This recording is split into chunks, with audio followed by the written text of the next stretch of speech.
Estamos aí. A vida é uma festa e a festa é nossa.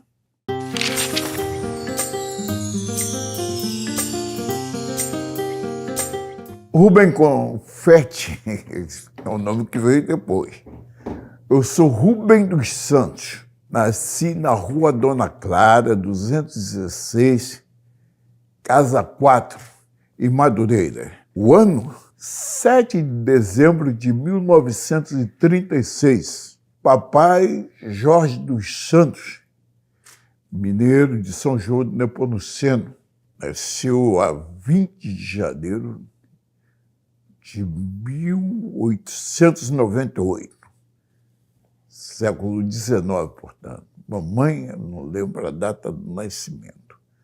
Antonieta Costa dos Santos, nascida na Piedade, subúrbio do Rio de Janeiro. Papai e mamãe não sabiam ler, analfabetos. Papai, eu lembro que ele aprendeu as primeiras letras já, eu com uma idade, ele era funcionário, hoje é serviços gerais, naquele tempo era servente. A mãe, dona de casa, lavou roupa para fora. Ela disse que na juventude dela, antes do casamento, ela teve um trabalho, foi gravateira. Nosso divertimento era aquelas brincadeiras de criança, brincadeira de pique, bola de gude, peão, futebol. Estudei na escola Paraná 310. A escola está lá até hoje, na Avenida Hernani Cardoso. Só tive duas professoras, Dona Glorinha e depois Iracema do Carmo Valente. Estudei sempre na mesma sala, fiz do primário todo até a admissão. Naquele tempo havia a chamada admissão. Mas a Dona Glorinha se espantou comigo. E quando eu cheguei lá, eu já sabia ler e escrever. Por quê? A mamãe, apesar de analfabeta, sempre se preocupou. Então tinha aquelas senhoras que ensinavam em casa, era aquela mesona de madeira, bancos. Ali eu aprendi abecedário, aprendi a fazer contas. Então, quando eu cheguei no colégio primário, para mim, primeiro ano, para mim, foi fácil pra caramba. No colégio, na Escola Paraná, eu dei sorte que tinha um amigo chamado Adelino Soares Coutinho, filho de português. Ele me levava para a casa dele, tinha um lanche, jogava um botão, dava bola, brincávamos. E ele me emprestava uns livros, que eram livros da biblioteca da família. Além disso, também eu era curioso, gostava de frequentar, era o único frequentador da biblioteca da Escola Paraná. Tive dificuldades, eu queria continuar estudando, mas como? Minha família não tinha, papai não tinha dinheiro. Aí tentei o Senac, mas não era meu forte, contabilidade não era meu forte. E depois papai conseguiu que eu ingressasse na imprensa nacional, Rodrigues Alves, número 1. No colégio eu sempre fui muito bem. Primeiro, segundo, eu, Laerte Fernandes. Mas profissionalmente me colocaram na fotogravura. E eu tinha grande dificuldade. Aliás, é uma dificuldade que eu tinha desde o primário. No primário, no primeiro dia, me botaram, fiquei numa fila lá atrás, e eu não enxergava o cabeçalho, que naquele tempo se usava. Na imprensa nacional eu tive dificuldade, porque fotogravura era fazer clichês. Você tinha que enxergar letras, tinha que enxergar, eu não enxergava nada daquilo. Eu não sabia nem que... Porque não se fazia exames médicos normais. O oftalmológico piorou ainda. Então, tem que usar óculos, vista cansada, mas só fui saber quando eu fui fazer teste para o Exército, mas eu tinha lá um capitão que morava na nossa rua, o capitão da Urdete. Ele disse assim, você está estudando, não se mete aqui nesse negócio de Exército, não. Eu me deu o certificado de terceira. Concluí meu curso na imprensa nacional, lá pelos anos 50, no dia da morte do Getúlio Vargas, nós estávamos em sala de aula. Eu tinha um professor de português chamado Leopoldo César Miranda Lima, pernóstico, anel de ouro, óculos de aro de ouro. Um dia ele recomendou que nós fizéssemos uma redação sobre eleições. E eu fiz, isso foi antes da morte de Getúlio. Homem do povo, eleito pelo povo. Eu sei como é que veja só, a minha reflexão. Como é que eu não conheço ele? Como é que ele me conhece? Como é que ele vai conhecer o povo? Eu fiz uma série de indagações e quando eu entreguei a redação, Leopoldo César, o professor, passou de me chamar de seu Rubem. Agora veja só, eu mago, desdentado, com aquele macacão de estagiário lá da imprensa nacional. Que espantado. Pô, é que eu tinha já um poder de reflexão, eu tinha poder de texto, porque eu sempre gostei de ler muito e isso me facilitou. Não que eu entendesse de gramática, não, eu não entendia de gramática, mas eu sabia colocar tudo certinho no lugar, ponto, vírgula. Na imprensa nacional tinha uma biblioteca ao lado da nossa oficina de fotogravura. Eu vivi um tempo dentro da biblioteca também. Sempre foi assim.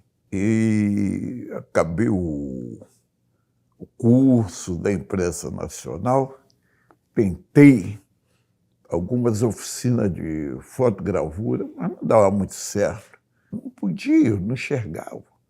E eu não tinha noção do que era a minha ausência de visão. Eu tinha uma visão, mas não era total. Mas dava para enxergar, eu ia levando. E assim fui eu. Trabalhei também no laboratório de Miller-Roux, Catumbi, e a Rua Eliseu Visconti. Trabalhei ali na fábrica de chapinhas também, na Rua Itapiru. Trabalhei na São Vicente, Marquês de São Vicente, na Gávea, no Sudantex. Assim, rapidamente, ficava um tempo, todos assinaram carteira. Mas, em 1965, 64 para 65, eu comecei a fazer uns showzinhos na TV Celso, Jaci Campos, com o Jaci Campos dirigindo, depois fiz a TV Celso da Visconde de Pirajá, que era o teatro, que era o auditório da TV Celso. Eu até comecei a ganhar um dinheiro, e puxa vida, ganhava mais que salário mínimo, fazendo 2 apresentações de figurante por mês. E trabalhei com Carlos Machado, no Copacabana Palace, Rio de 400 de Janeiro. A grande estrela era o Grande Hotel, o 400 de Janeiro, porque foi o centenário, o 4º centenário do Rio de Janeiro. Fiz lá aquela revista do Copacabana. Mas aí depois o Carlos Machado dava um contrato para nós, que era um contrato em branco. Mas aí, quando ele me desligou, eu fui à justiça, meti ele na justiça, ele levou um susto. Porque, paralelo ao estudo, contra rato de biblioteca, eu comecei já a frequentar a Biblioteca Estadual, hoje Parque Estadual da Presidente Vargas, próximo ao Campo de Santana. Frequentei Biblioteca Nacional, ali na Avenida Rio Branco, né? Frequentei o Real Gabinete Português de Leitura. E o Real Gabinete Português de Leitura, nos anos 60, gente. Um dia lá, eu conversava muito com Arthur Forte Faria de Almeida, que era o bibliotecário-chefe. E ele começou. Um dia ele me convidou para ir a um encontro de autoconhecimento num apartamento da Prudente de Moraes. E quando eu cheguei lá, eu vi já só saindo da rua da Ana Clara. Cheguei lá, eu fiz um relato da minha chegada até lá. Eu nunca tinha entrado num apartamento da Prudente de Moraes, em lugar nenhum da Zona Sul. Quando acabou o meu contrato, eu já estava com o Gurgel, já estava no grupo. Aliás, eu vi os 64, eu tinha muitos banqueiros, tinha alguns banqueiros, pequenos banqueiros nesse grupo. Eu vi a transformação do ano de 64, a transformação financeira do Rio de Janeiro. Os pequenos bancos foram todos encampados pelos grandes bancos, fizeram aqueles aglomerados que antes negro não podia nem entrar e passar na porta do banco. Se pisasse por lá dentro, já era. De repente, todo mundo tinha que ter cheque, todo mundo passou a receber em banco. Caramba! Até então, por exemplo, na imprensa nacional, nós recebemos talvez, chegava o carrinho pagador com o tesoureiro, aquele envelope, com o nosso pequeno salário e tudo mais. Depois eu vi em 64, 65, eu vi lá essa história da revolução financeira. Ao mesmo tempo que estava acontecendo aí a tomada do regime militar, o pessoal do dinheiro, mais tarde eu vim entender isso, não bobeou. Aí eles passaram a dominar o mercado, mudou tudo. Em novembro, dezembro, eu estava na Rua do Lavradinho, batendo papo, cantando um samba baixinho. Hoje a minha voz melhorou bastante, agora eu faço técnica vocal, essa história de microfone, anos e anos, obrigado. Aí passa um grupo de policiais, me leva para a 5ª DP. Eu olho para a 5ª DP, está preso, fazendo a roça. De que é a roça, meu amigo? Eu estou baixinho. Mas aí saiu preso, eu pedi para ligar para um amigo meu, que era lá desse grupo de autoconhecimento, do Gurgel, Afonso Bastos Teixeira Sarmento. E nós tínhamos lá um juiz de trabalho, Davi Mussa. Eles conseguiram me encontrar na 5ª. Aí, quando chegou, aí me chamaram. Eu digo assim, cadê minha carteira de trabalho? Cadê meu dinheiro? É um policial negro. Se você está insinuando, eu não estou insinuando, amigo, eu estou afirmando. Aí o juiz, Davi Mussa, meritíssimo, disse, olha, o Rubem é meu colega. E o Rubem está comigo. Aí fui eu embora e eu fui levando a minha vida. Acabou a TV Celso, acabou o Carlos Machado. Eu, além de rato de biblioteca, também gostava muito de frequentar o sebo da Livraria São José. Eu havia participado da criação de um grupo, Capoeira Filho de Angola, e tinha um dos funcionários lá da Livraria São José do Sebo, eu vou para lá, fiquei conhecendo o Ironi Rodrigues, que era o grande escritor do Abdias Nascimento. Ele era crítico de cinema do Correio da Manhã, trabalhava no Ministério do Trabalho, traduzia, eu trabalhava para o Primo do Grande Hotel. O samba entrou na minha vida porque eu morava na rua Dona Clara. E nós tínhamos um bloco chamado Unidos de Dona Clara, que, aliás, foi onde a Vilma Nascimento começou como porta-bandeira. Eu também desfilava no bloco. Nós tínhamos uma senhora que morava na Travessa Santos, que fazia esquina com a Dona Didi, que me levou à primeira escola de samba, Paz e Amor, lá em Pinto Ribeiro da Fontinha. Mas antes ela foi lá em casa, pedi à mamãe para deixar eu ir à escola de samba. Era um salão, uma sala, as senhoras ficavam do lado, os homens do outro, o compositor do meio, e seu Galdino, que era o presidente da escola, e o mestre-sala dançando. Tinha festas lá na rua, na avenida que eu morava mesmo, 216, tinha o Mimindo e o Pepeto que faziam uns sambas lá, faziam uns bailes. Tinha rádio baile era com rádio mesmo. E de vez em quando eles colocavam samba. Não muito, não. E meu primo Aniceto do Império, Aniceto Menezes de Silva Júnior, fundador do Império, Juracema, Carvalho Siqueira, Juraci, minha prima, também da fundação do Império, e os portelenses que saíam de desfile, garbosamente vestidos, fantasiados. Então aquilo foi entrando na minha vida naturalmente. Eu, na imprensa nacional, comecei a fazer umas letras.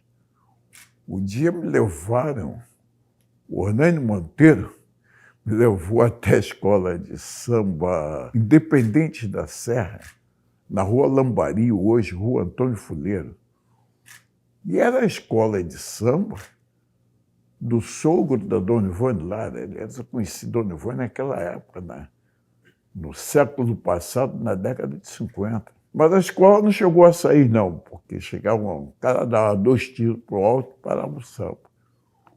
E eu corria para a casa do Fuleiro, o mestre Fuleiro, que era em frente, ele que era o diretor de harmonia do Império. E aí, depois, mais tarde, ele me explicou que a escola não podia sair, que só poderia haver uma escola no local. E ficou combinado que, entre Império Serrano, fundado em 47, e o Prazer da Serrinha, que já era a escola antiga, a que se colocasse melhor seria a escola local. E o Império Serrano, em 48, foi campeão. Nós, negros, só tínhamos a oportunidade de sociabilidade e escola de samba, ou senão nos bailes, mais tarde nas gafieiras, clubes, nem pensar em frequentar. Então, não tínhamos acesso a clubes.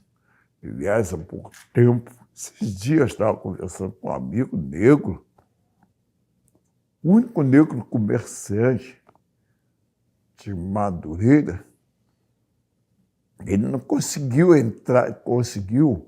se associar ao Madureira Tênis Clube, porque era negro, entende?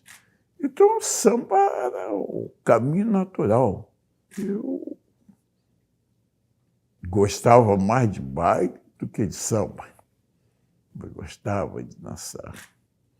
Fui para as gafieiras e um dia, em 61, eu estava dançando Carioca, na Rua Miguel de Frias, que era o clube da limpeza urbana, funcionário da limpeza urbana, hoje Colombo. Aí o Xangô da Mangueira chegou junto com o seu Dark dos Santos senhorzinho, que também foi presidente da escola, aliás, a escola foi fundada pelo avô dele, que é o Júlio dos Santos, e o Galego me levaram para Mangueira. Eu fui para Mangueira no tempo ainda da cerâmica. Nós ensaiávamos lá na Candelária, no clube chamado Cerâmica. Era uma quadra, a mínima estrutura. Eu comecei a desfilar na Mangueira como passista e fui ingressando e conversava muito com sambistas. Eu conheci o Justo de Carvalho, que me apresentou ao pessoal da Guanabara em Revista, que era uma revista, um órgão oficial do Museu da Imagem do Som, comandado pelo Ricardo Cravalbim. A informação foi no meu, que o Ricardo precisava de alguém que conhecesse o pessoal de escola de samba. Do samba eu levei o pessoal do museu a muitas escolas de samba. Era de samba, conversar com o pessoal. Eu era amigo de Cartola, Silas de Oliveira, Cartola na Mangueira, Silas de Oliveira Império, Walter Rosa, Portela, Monarco Portela. Monarco foi até um pouco mais tarde. Eu vivi inteirado com essas pessoas. Por exemplo, o primeiro presidente da Portela, seu Antônio Rufino, eu ia para a Rua Adelaide Badajoz, Rua da Feira, em Oswaldo Cruz, ouvir o seu Antônio conversar sobre a fundação da Portela, reclamar do ingresso do Paulo da Portela no Partido Comunista. O Paulo não devia ter feito isso. E contando as histórias da Paulo, eu gostava disso. E fui crescendo assim.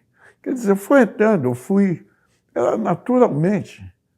O que eu ia fazer? Eu ia para onde?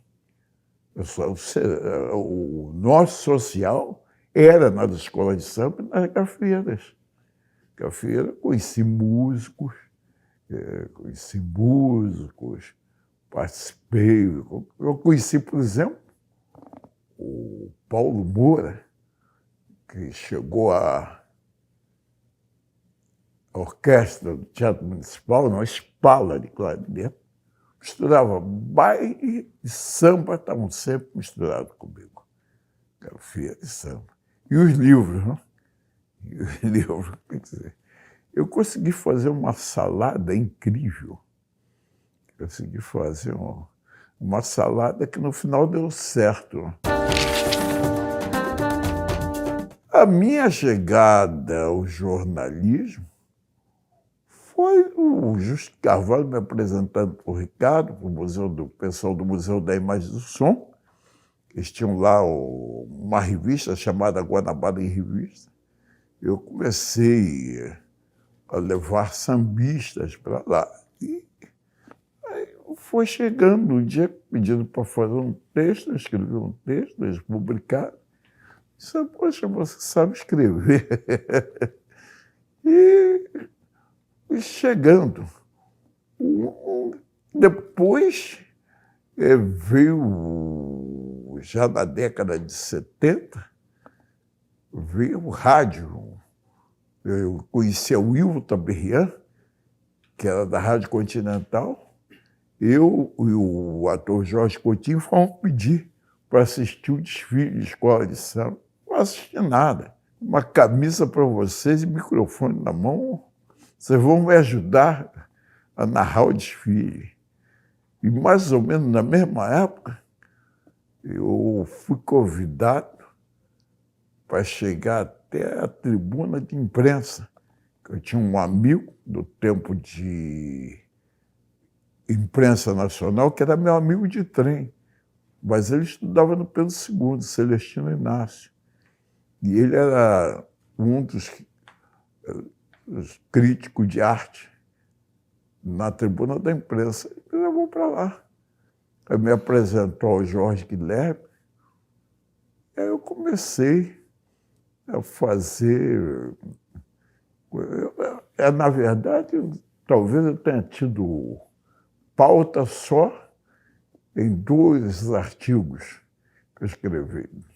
Um foi sobre Joãozinho Trimpa, quando ele fez As Minas do Rio Salomão, Depois o Jorge Guilherme me transferiu para o Caderno Literário da Tribuna.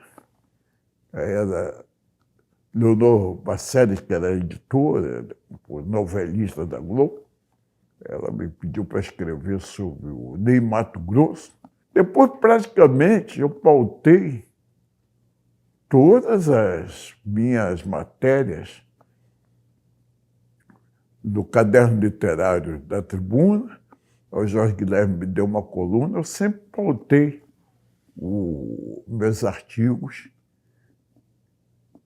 Depois o Celestino me levou também para o Lampião, do Agnaldo Silva. Também sempre pautei as minhas matérias. E o Jaguar. Aí volto eu para Prudente Moraes. Aí foi para o Desaparque. Chegada de Leonel Brizola ao Brasil, então o Jaguar convocou o pessoal do movimento negro. Eu fiz uma ou duas perguntas lá ao Brizola. O Jaguar se encantou. Vou fazer umas coisas no Pasquim, não sei o quê. Mas o Pasquim era muito político. E tinha uma turma lá, por exemplo, que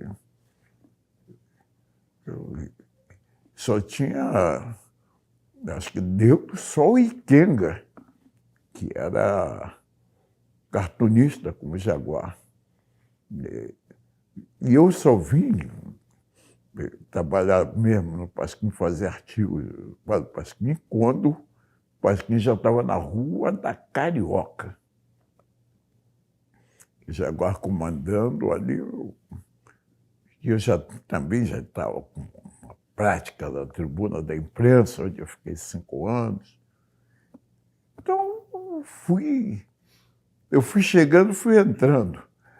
Ganhar dinheiro, aliás, o Sérgio Cabral aniversariou no dia 27 de maio. Nós fizemos uma entrevista com ele na Rádio Nacional. E aí, ganhar dinheiro é um tanto quanto complicado. Não se ganhava dinheiro, não. De repente você começava, mas até você chegar a ganhar dinheiro era complicado. Tinha um amigo aqui, um amigo acertava o negócio ali, mas você não tinha nem carteira assinada, nem dinheiro. Aliás, a carteira como jornalista só aconteceu quando o Abirré me convidou para ir para a Rádio Nacional. Daí eu chego na Rádio Nacional, departamento pessoal, hoje RH, não é? Não, tem que ter o registro. Meu nome é Rubem dos Santos. Naquele tempo você tinha que tirar quatro certidões dos ofícios de notas, sei lá o quê. Aparecia Rubem dos Santos, ladrão de galinha, Rubem dos Santos Oliveira, estuprador, lá em Cabo Frio. Eu levava sempre um calhamaço de certidões com Rubem dos Santos, só que não era eu.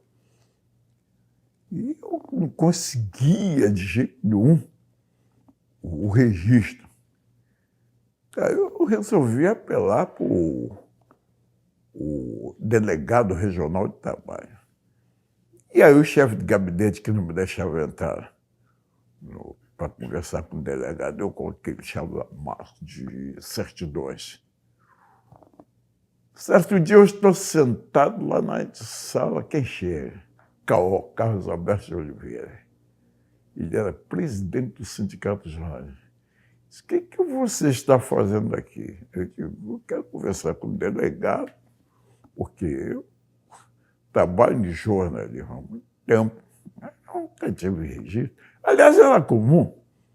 Por exemplo, tinha uma série de amigos nossos, ninguém tinha registro de nada. Ninguém registrava, não era só negro, não. Negros e brancos não registravam nada. Queriam trabalhar. Aí, o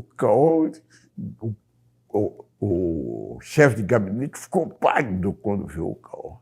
Vem cá, vamos descer. Foi lá no guichê direto. E registra ele aí, registra ele aí. Tanto que eu não sou provisionado, eu tenho o registro definitivo mesmo. Foi assim que eu consegui o registro, depois de uma batalha incrível. Fiquei na Rádio Nacional, sempre contribuindo para diversos jornais, entrevistado. Aí comecei a fazer também televisão, primeiro para a TV Educativa, depois TV Manchete, TV Globo. Levando sempre a minha vida, ingressando na... Assim eu ingressei no jornalismo, e agora eu estou há 43 anos na Rádio Nacional. Tentaram me desligar do governo do Bolsonaro, né? Só que eu, no dia quando eu estava no RH, lá no gabinete que chegou o senhor de Brasília para me desligar, eu digo, eu não entendo nada que o senhor está falando. Meu advogado está aí. Então, com a ação, fui reintegrado. E estamos lá. Sempre eu fiz foi essa a minha trajetória. Eu, quando cheguei nas redações, encontrava jornalistas negros. Porque naquele tempo, a redação é algo fechado. E o jornalista era uma questão de habilidade, não? Saber escrever, por exemplo. Eu conheci o Haroldo Bonifácio, do jornal Amanhã, lá do Irene Delgado, bem ali na Praça Mauá, ao lado do edifício à noite. Depois o Haroldo veio para o Correio da Manhã, da Gomes Freire.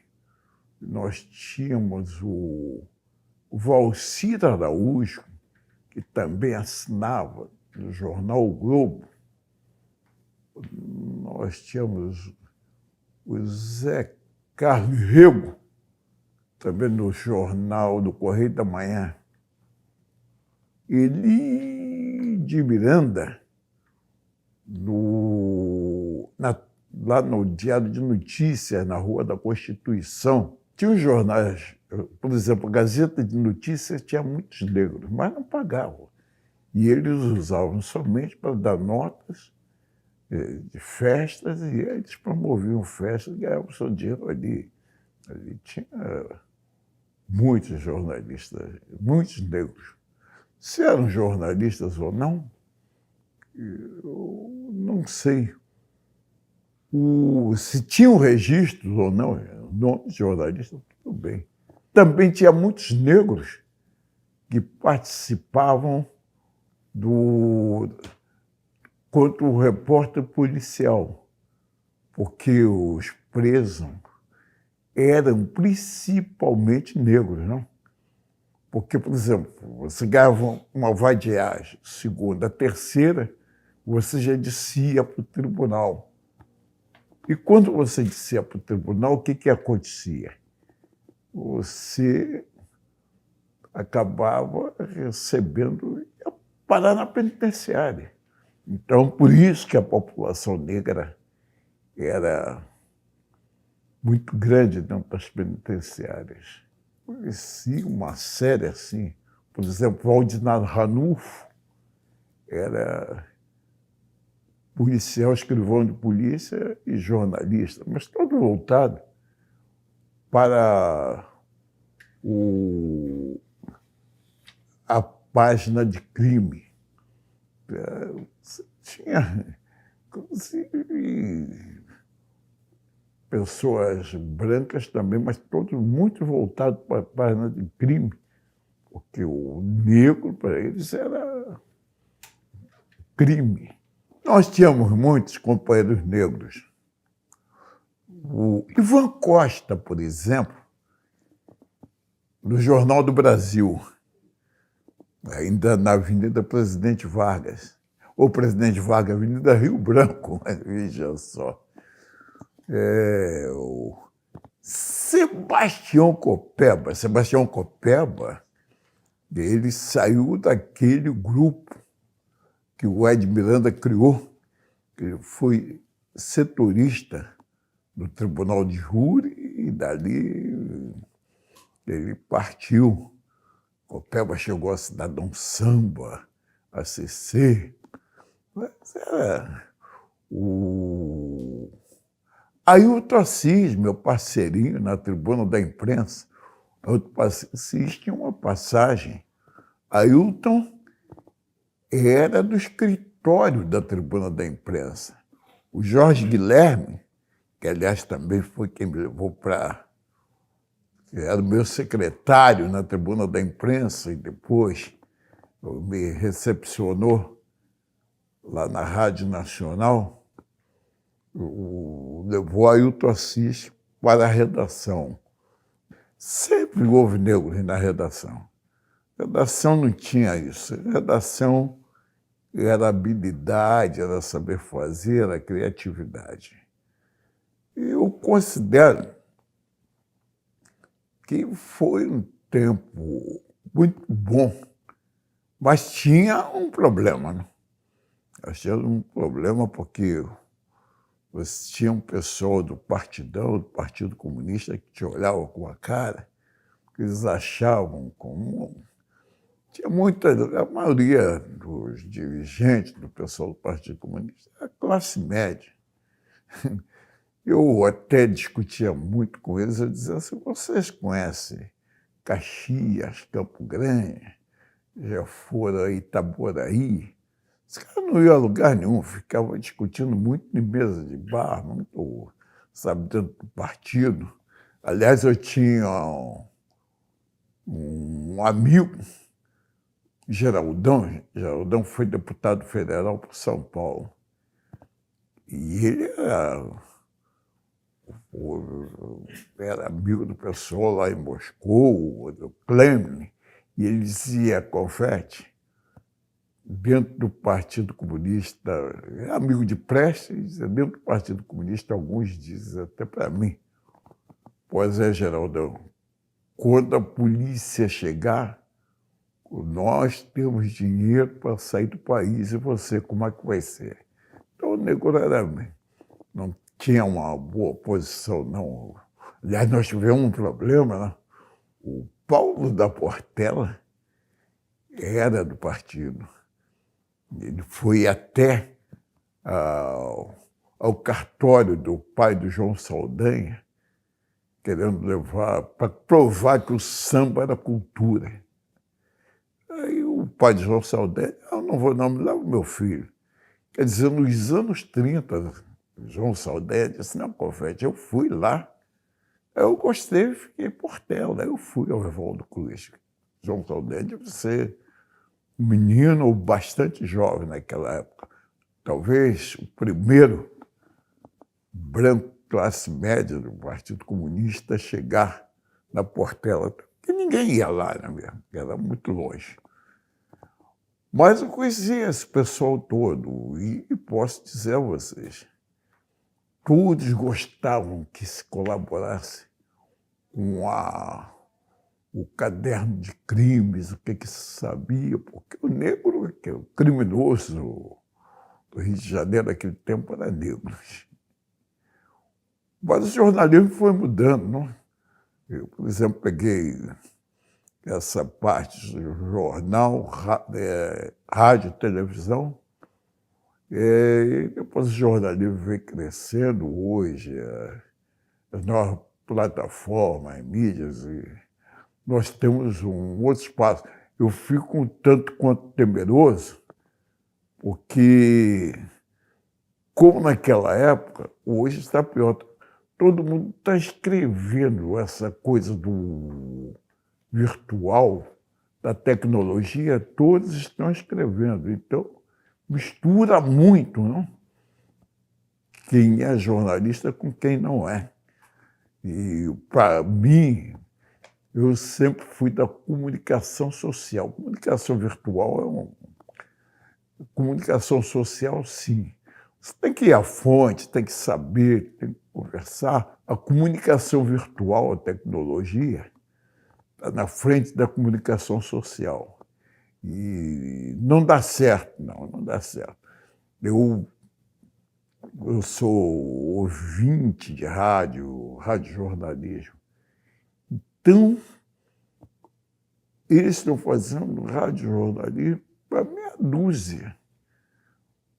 No tempo do jornal, do papel mesmo, do impresso, você tinha cerca de 30 e poucos jornais no Rio de Janeiro, eram pequenos, grandes, mas o camarada ia lá na banca comprar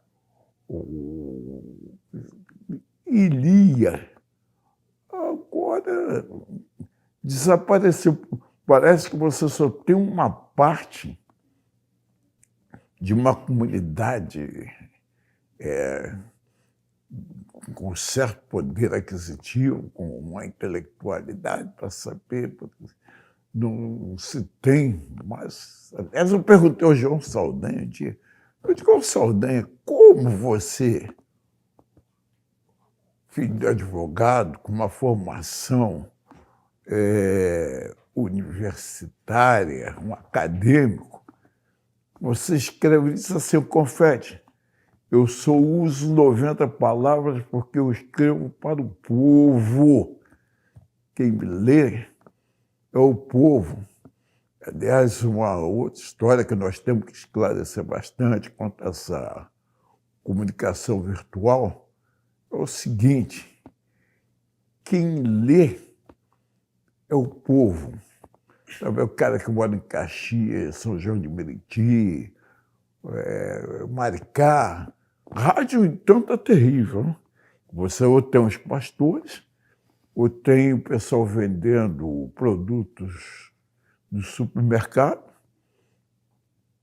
ou que escapa um pouco é o jornalismo esportivo. Esse é o único que escapa. Assim mesmo, é um jornalismo esportivo só voltado para o futebol. O jovem que chega nas universidades, nas faculdades de jornalismo através das cotas, ele hoje tem uma boa recepção. Ao contrário do nosso tempo, não? Nós batalhávamos, não sabíamos se íamos ter salário ou não. Mas o mercado está menor. O mercado está menor em termos de imprensa, realmente. Você tem hoje uma abrangência maior, porque o jornalista hoje ele não fica só ligado ao veículo informativo, ele tem umas outras oportunidades. A cota foi um bom negócio. Você, quisera que houvesse a cota no meu tempo. Não tinha nada. O nego para entrar numa universidade era algo, uma faculdade era algo louco. Não entrava. E lá dentro, depois, muitos desistiam pela falta de poder aquisitivo, falta de ter como se sustentar. Então, mudou para melhor, para melhor. Você, por exemplo, o que eu estou mais admirado hoje é com o jornal, com o menino lá do Complexo do Alemão, que criou a Voz da Comunidade. Ele está dando voz ao pessoal da comunidade e hoje já se espalhou, já é um negócio fantástico. É o tal negócio, não? Não é uma comunicação virtual. Ele faz uma comunicação social, ele está lá, ele está vendo. Então, e muitos dos jovens estão vindo daí também. Então, considero que a cota é muito ao nosso favor. Agora, as novas mídias estão aí, todos noticiam, mentem. O problema que aconteceu nas eleições agora, os nossos juristas têm que ficar atentos, porque a mentira hoje paira de uma maneira incrível, sabe? Ao contrário do nosso tempo que o articulista, o noticiarista, ele testemunhava e dava fé. Fosse da esquerda ou da direita. Você está entendendo?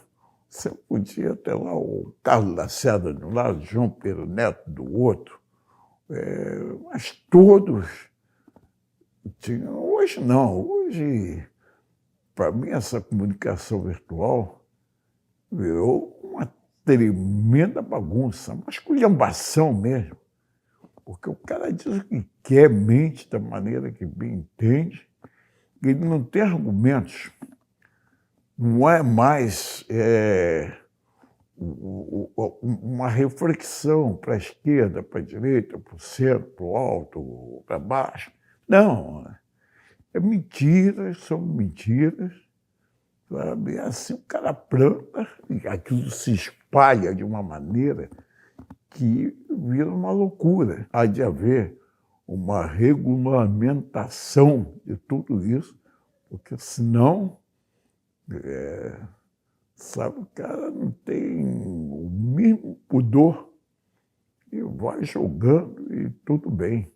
Publico uma notícia aqui agora, ela já chega na China imediatamente.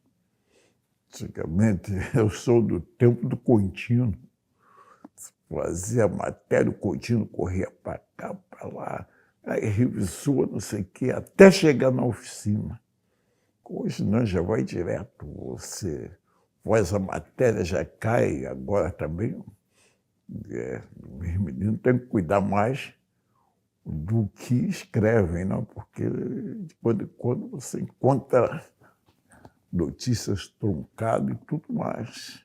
A comunicação está mais rápida, está acontecendo tudo muito rápido. Agora, com um problema terrível, que é o problema do virtual. O cara fica dentro da redação, lê o que veio de fora, já faz a matéria dele, já manda. Ele não vai mais apurar, ele não tem mais cuidado de ir em loco. Chega tudo pronto para ele, e ele dá a notícia e tudo bem. Eu, como sou do lado do artigo, do lado da reflexão, esse tem que trabalhar, esse tem que pensar para fazer o artigo dele. Mas mudou bastante, mudou bastante. Agora, o jovem ganhou, hein? No meu tempo, ser faculdade, você chegava até lá, mas tinha que ter peito. Eu fico hoje, quando vocês me chamam, uma entrevista de confete, seu Rubens dos Santos, que trajetória, sai lá da rua Dona Clara, onde eu ganhava pedrada. Tá pensando o quê? Está pensando que vai ser doutor? Está pensando que não acessa aqui mesmo, cara. E eu cheguei lá, agora já com 86 anos, fico refletindo, contribuí.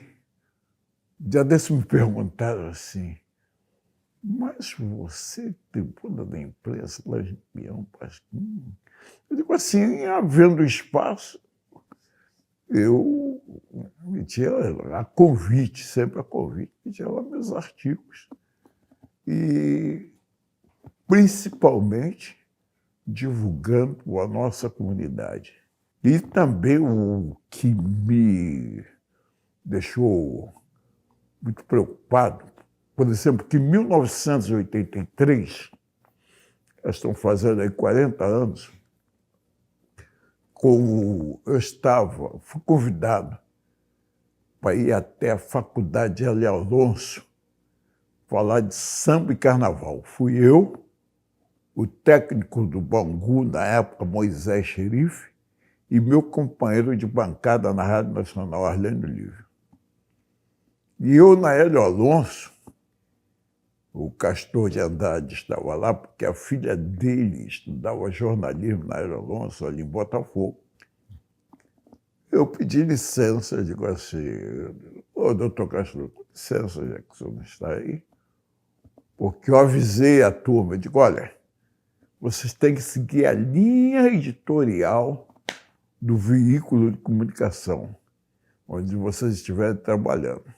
E acontece o seguinte, dia desse houve 2 eventos, um do Sistema Globo, na Quinta da Boa Vista, e jovens foram crianças pisoteadas num tumulto terrível, mas isso é uma pequena nota no Jornal Globo.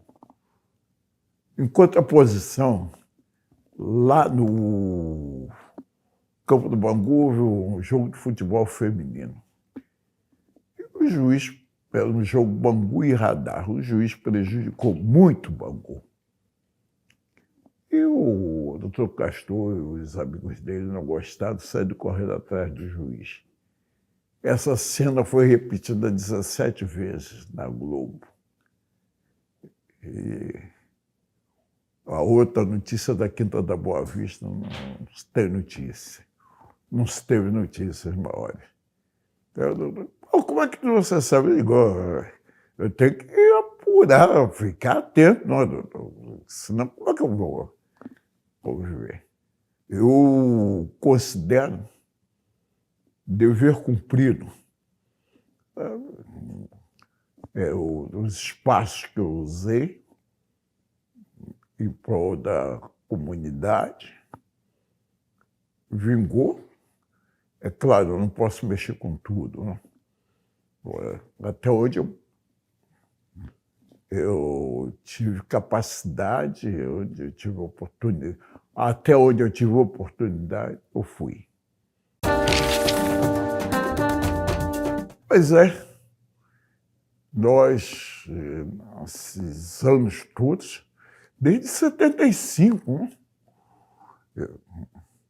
Hoje eu fui descobrir que eu sou associado da BI desde 78. Então, abrindo espaço na tribuna da imprensa, no Lampião da Rua, no Pasquim, na Rádio Roquete Pinto, na Rádio Continental, Roquete Pinto, Nacional, na TV Educativa, TV Brasil, TV Manchete, TV Globo, sempre colocando principalmente a comunidade. Contribuímos, fizemos a nossa parte, estamos fazendo ainda, né?